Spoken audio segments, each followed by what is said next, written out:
3장 17절 말씀입니다. 다 같이 합독하시겠습니다. 너희 하나님 여호와가 너희 가운데 계시니 그는 구원을 베푸실 전능자이시라. 그가 너로 말미암아 기쁨을 이기지 하시며 너를 잠잠히 사랑하시며 너로 말미암아 즐거이 부르며 기뻐하시리라 하리라.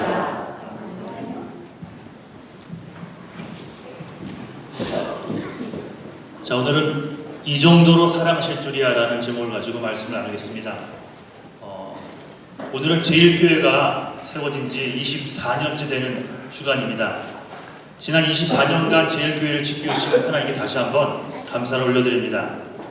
예배드릴 장소가 없어서 두 번, 세 번이나 교회를 옮겨 다녔던 어려움도 있었고 중간에 힘든 일로 마음고생할 때도 있었지만 하나님이 제1교회를 포기하지 않으시고 함께 해주셨던 것이 기억이 납니다. 특히 하나님이 제1교회에게 주신 사명인 이 청년들의 복음화를 포기하지 않고 이끌어주신 은혜에 다시 한번 감사를 드리고, 또한 이곳에 머물게 된 청년들이 또 훈련받고 유스와 주일학교 교사가 되어서 이들을 잘 양육할 수 있는 그런 교회를 또 성장시켜 주신 하나님께 감사를 드립니다. 더 나아가 조그만 규모의 교회이지만 꾸준히 선교를 할 수 있는 기회도 주시고 힘과 용기도 주신 하나님께 다시 한번 감사를 드립니다. 제1교회 제가 16년을 있으면서 느끼는 것은 예수님이 우리 교회를, 제1교회를 참 많이 사랑하신다는 겁니다. 우리의 크고 작은 이 모든 헌신에 늘 응원해 주시고 또 혹 실수하는 순간에도 다시금 기회를 주신 그 주님의 사랑이 없었다면 여기까지 오지 못했을 겁니다. 맞습니다. 우리가 매년 끊임없이 헌신하고 섬길 수 있는 이유는 바로 이런 예수 그리스도의 사랑이 내게 있기 때문입니다. 그 사랑이 없으면 헌신을 못합니다. 받은 사랑이 있기 때문에 그 헌신도 가능한 거예요. 그러니 그런 하나님과의 만남이 없이 그런 예수님의 사랑을 모른 채 헌신하기는 너무 힘듭니다. 예를 들면 세상 끝날까지 나를 사랑하시는 예수 그리스도, 성경에 이런 표현이 있죠. 젖먹이 어미가 어떻게 그 아기를 버리겠습니까? 그런데 그런 표현이 있어요. 젖먹이 어미는 혹 사정이 있어 그 아기를 버려도 나는 절대 너를 버리지 않아 하시는 그 예수님. 내가 나를 사랑하는 것보다 나를 더 사랑하시는 예수님. 하늘 보좌를 버리고 이 땅에 육신으로 오시기를 마다하지 않으셨던 예수님. 우리를 살려내기 위해 십자가 고통, 그 육신의 고통이, 정신적인 고통이 뭔지 분명히 아셨음에도 불구하고 그 죽음의 길을 포기하지 않았던 예수님. 그분의 사랑이 있기에 오늘의 우리가 있었음을 다시 한번 생각하며 감사를 드립니다. 여러분, 복음을 전함에 있어서 가장 큰 장애물이 뭔지 아십니까? 예수를 전하는 그 삶에 있어서 가장 큰 장애물 뭘 것 같습니까? 그것은 여러분과 저의 말입니다. 말. 기독교인들의 말이에요. 쓸데없는 말이 너무 많아. 불신자들이 그것을 제일 꼴보기 싫어한다고 합니다. 잘난 척, 깨끗한 척, 모든 것을 다 아는 척. 특별히 자기는 그렇게 살지 못하면서, 아니 안 하면서 남 지적이나 바른 말만 잘하는 우리의 모습 때문에 교회 나오기 싫다는 그런 설문조사가 있었어요. 그리스도인들이 싫은 거예요. 왜? 그 말 때문에. 예수를 진심으로 사랑하는 자들은 바른 소리를 못해서 안 하는 것이 아닙니다. 예수의 사랑을 전해야 되기 때문에, 잃어버린 영혼들을 사랑하는 마음이 분명히 있기 때문에 쓴소리가 어떨 때는 목전까지 올라오지만 참는 겁니다. 마지못해 참는 것이 아니라 사랑하기에 참는 거예요. 이런 사랑을 받아본 사람만이 할 수 있습니다. 교회를 다녀도 내가 얼마나 사랑받는 자인지를 모른다면, 예수께서 나를 어느 정도까지 사랑하시는지를 모른다면 이런 사랑을 베풀며 살 수가 없어요. 그러니까 사랑을 받아봐야지, 그 사랑이 뭔지 묵상하고 깨달아져야지 그런 사랑을 할 수 있다는 겁니다. 자, 오늘 본문 말씀 다시 한번 읽어보겠습니다. 17절 시작. 너의 하나님 여호와가 너의 가운데 계시니 그는 구원을 베푸실 전능자시라. 그가 너로 말미암아 기쁨을 이기지 못하시며 너를 잠잠히 사랑하시며 너로 말미암아 즐거이 부르며 기뻐하시리라 하니라. 누가요? 하나님이 여러분들을 보면서. 스바냐는 유다의 우상 숭배를 신랄하게 질책하던 그런 선지자였습니다. 그런데 마지막 부분에서 이렇게 말하는 거예요. 하나님은 너희로 말미암아 기쁨을 이기지 못해 하신다는 거예요. 그 선언이 하나님의 선언. 결국 이 심판 메시지 속에서도 내가 너를 미치도록 사랑한다는 것을 알아달라는 하나님 아버지의 애절한 사랑 메시지인 셈입니다. 예수님이 이토록 여러분을 사랑하세요. 보잘것없는 것 같죠. 가끔씩 솔직하게 나의 모습을 돌아봐도 목사인 저도 사랑받을 구석, 쓰임받을 구석은 하나도 발견이 안 됩니다. 여러분 어떻습니까? 여러분은 어떤 능력이 있으니까, 나에게 돈이 있으니까 하나님이 나를 사랑하신다고 생각합니까? 여러분, 우리는 하나님 앞에 사랑받을 자격이 아무도 없는 자예요. 근데 조건 없이 여러분을 사랑하신다 하십니다. 여러분 이름 석자만 들어도 견딜 수 없을 정도로 사랑을 표현하시는 주님이세요. 오늘은 주일학교 아이들도 함께 있으니 이 이야기 하나만 하고 마치도록 하겠습니다. 제가 한 1년, 2년 전에 한번 했던 얘기인데, 하나님 사랑 딱 생각하면 예수님의 십자가 생각하면 이 이야기가 탁 떠오릅니다. 왜 단장이라는 말 어른들 아시죠? 단장.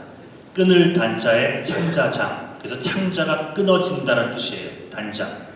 이 단어가 생겨난 배경을 한번 말씀드린 적이 있습니다. 중국의 그 진나라 군대가 전쟁을 하러 가다가 양쯔강 중류의 협곡이 이 삼엽이라는 곳에서 잠깐 재정비를 하게 됩니다. 그래서 그것을 정비를 하고 출발을 하게 돼요. 이곳은 중국에서도 험하기로 유명한 곳입니다. 이곳을 잠시 정박하고 다시 재정비를 한 후에 떠나려 하는데 한 병사가 새끼 원숭이 한 마리를 잡아왔어요. 그리고 배가 출발했습니다. 그때 이상한 울음소리가 아주 성가실 정도로 끊임없이 들리는 거예요. 협곡이기 때문에 양쪽이 육지고요. 그 협곡을 지나서 이제 바다로 나가게 되는 그 길을 지금 그 배가 지나가는 겁니다. 그래서 고개를 돌려보니 옆 육지를 따라 원숭이 한 마리가 따라오면서 지르는 괴성이에요. 듣기 싫고 성가실 정도로 그렇게 괴성을 지르면서 따라오기 시작합니다. 그 원숭이가 바로 그 새끼의 어미였어요. 엄마 원숭이는 자기 새끼가 탄 배를 목숨 걸고 쫓아서, 여기 표현을 빌리면 백여리를 뒤따라왔답니다. 백여리를 계속해서 따라온 거예요. 그러면서 슬피 웁니다. 그 소리가 너무 애처로울 정도였대요. 그러다가 배가 강 어귀에 좁아지는 넓어지는 곳에 이를 즈음에 그 원숭이가 몸을 날려 배 위로 뛰어올랐답니다. 새끼를 구하려는 일념으로 목숨 걸고 뛰어올랐어요. 그래서 올랐을까요? 못 올랐을까요? 배에 올랐습니다. 배에 올랐는데 그 새끼 원숭이가 보는 바로 앞에서 애절한 눈빛을 보내며 그냥 죽고 맙니다. 놀란 병사들이 처리를 하려다가 호기심에 원숭이의 배를 갈라보았답니다. 그러자 창자가요, 토막 다 잘라져 있더래요. 그 단장이 그래서 자식을 잃은 슬픔이 창자를 끊어질 정도로 만든 거예요. 잡혀가는 자식을 살려내는 그 애절함이 창자의 끊어짐으로 나타난 것입니다. 배 안의 사람들이 모두 놀랬고, 이 말을 전해들은 그 대장이 새끼 원숭이를 풀어주고 그 원숭이를 잡아온 병사를 매질하고 내쫓았다고 합니다. 단장. 창자가 끊어진다는 이 단어는 그것이 부모 자식 간이든 연인 간이든 친구 간이든 창자가 끊어질 정도로 슬픈 이별의 아픔을 나타냅니다. 이 마음이 바로 인간을 바라보는, 여러분을 바라보는 하나님의 마음입니다. 죄악 가운데, 어리석게 죄악 가운데 있는 인간을 보시는 하나님 아버지의 나를 향한 마음이, 그 증거가 바로 십자가입니다.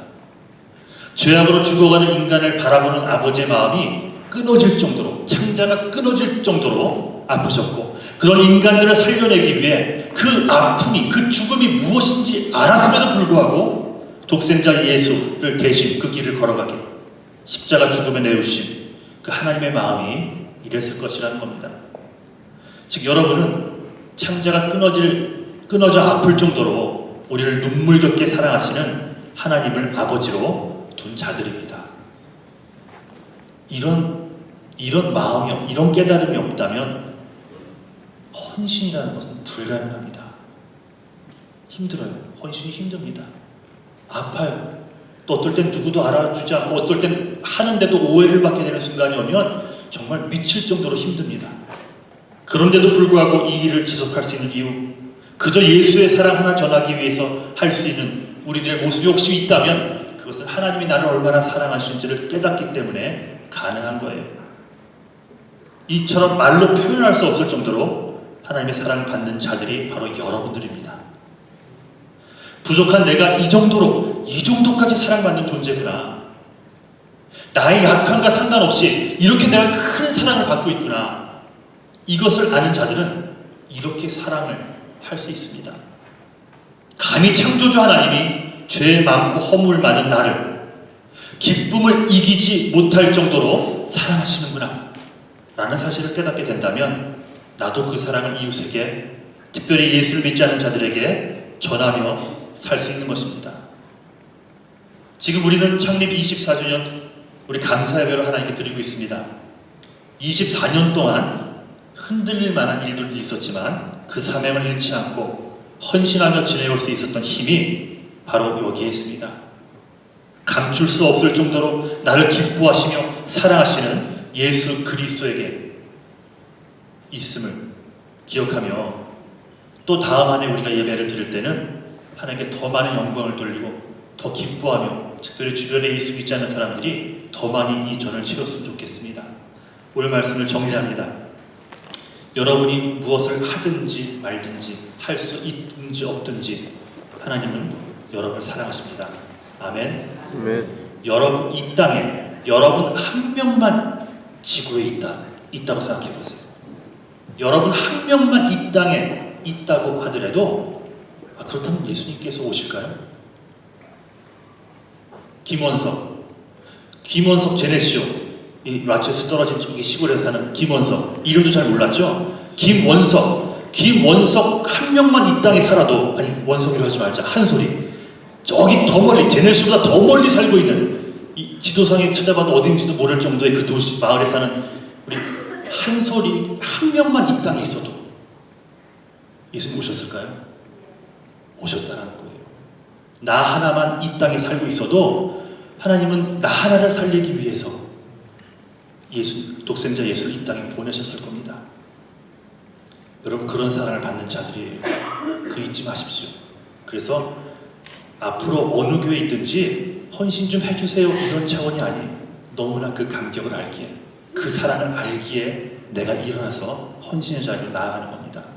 바로 그 사랑을 기억하며 나갈 수 있는 오늘 하루가 되기를, 아니 향후 또 1년이 되기를 주님의 이름으로 간절히 축원합니다. 우리 기도하겠는데 우리 기쁨 목장하고 우리 지혜 목장이랑